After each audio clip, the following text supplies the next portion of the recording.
یہ تقریباً 30 عیسوی یعنی 30 AD کا فلسطین تھا۔ ایک خاموش صبح جب ایک گھر کا دروازہ کھلا، ایک عورت اپنے شوہر اور بھائی کو جگانے کے لیے ان کے بستر تک گئی، لیکن جب اس نے چادر ہٹائی تو منظر دیکھ کر اس کی رگوں میں خون جم گیا۔ بستر پر انسان نہیں تھے، وہاں خنزیر اور بندر بیٹھے تھے۔ وہ جانور چیخ نہیں رہے تھے، وہ رو رہے تھے۔ ان کی آنکھوں سے انسانوں جیسے آنسو بہہ رہے تھے۔ وہ جانور اس عورت کے قدموں میں گر گئے، اپنا سر اس کے دامن سے رگڑنے لگے۔ عورت نے کانپتے ہوئے پوچھا، کیا تم میرے شوہر ہو؟ کیا تم میرے فلاں ہو؟ اور وہ جانور انسانی سمجھ بوجھ کے ساتھ اپنا سر ہلا کر اشارہ کرتے رہے، ہاں میں وہی ہوں، میں وہی ہوں۔ یہ خوفناک انجام کسی جادوئی کہانی کا حصہ نہیں ہے، یہ قرآن مجید کی سورۃ المائدہ کی وہ زندہ تفسیر ہے جس نے پوری بنی اسرائیل کو ہلا کر رکھ دیا تھا۔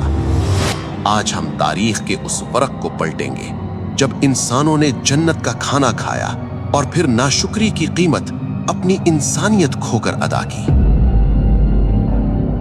اس واقعے کو سمجھنے کے لیے ہمیں اس تباہی سے کچھ دن پیچھے جانا ہوگا۔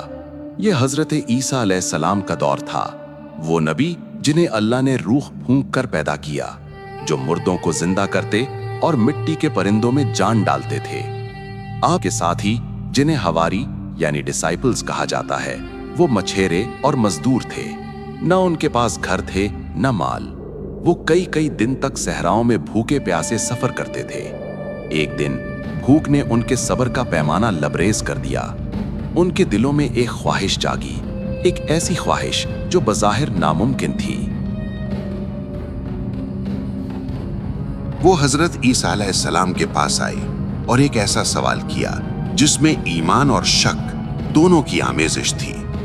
قرآن اس مکالمے کو یوں بیان کرتا ہے، یا عیسی ابن مریم هل يستطيع ربك ان ينزل علينا مائدة من السماء؟ اے عیسیٰ ابن مریم، کیا آپ کا رب ایسا کر سکتا ہے کہ ہم پر آسمان سے کھانے کا دسترخوان اتارے؟ یہ سوال صرف روٹی کا نہیں تھا، انہوں نے اللہ کی قدرت کو، پاور کو چیلنج کیا تھا۔ کیا وہ ایسا کر سکتا ہے؟ حضرت عیسیٰ علیہ السلام جو اللہ کے جلیل القدر نبی تھے، ان کے چہرے پر دکھ اور جلال آ گیا۔ آپ نے فرمایا، اتقوا اللہ، اللہ سے ڈرو، اگر تم ایمان رکھتے ہو تو ایسی شرطیں مت لگاؤ۔ حواریوں کو احساس ہوا کہ بات بگڑ گئی ہے۔ انہوں نے فوراً اپنی نیت صاف کی، کہا، اے نبی، ہم شک نہیں کر رہے، ہم تو صرف یہ چاہتے ہیں کہ اس جنتی کھانے سے ہمارے پیٹ بھریں اور ہماری آنکھیں یہ معجزہ دیکھ کر ہمیشہ کے لیے مطمئن ہو جائیں۔ وہ چاہتے تھے کہ یہ دن ان کے لیے اور ان کے بعد آنے والوں کے لیے ایک عید بن جائے۔ ان کی حالت دیکھ کر حضرت عیسیٰ علیہ السلام کا دل نرم پڑ گیا۔ آپ نے وضو کیا، مصلی پر کھڑے ہوئے اور پھر اپنے رب سے وہ تاریخی دعا مانگی جس نے آسمان کے دروازے کھول دیے۔ حضرت عیسیٰ علیہ السلام نے ٹاٹ کا لباس پہنا اور روتے ہوئے دعا کی، اللہم ربنا انزل علینا مائدۃ من السماء۔ اے اللہ، اے ہمارے رب، ہم پر آسمان سے کھانے کا دسترخوان اتار دے۔ آسمان کے دروازوں پر دستک ہوئی، اللہ کی رحمت جوش میں آئی، لیکن اس رحمت کے ساتھ ایک بھاری شرط بھی تھی۔ اللہ نے فرمایا، میں اسے تم پر اتار تو دوں گا، لیکن اس کے بعد تم میں سے جس نے کفر یعنی ناشکری کی تو میں اسے ایسا عذاب دوں گا جو جہان میں کسی کو نہ دیا گیا ہو۔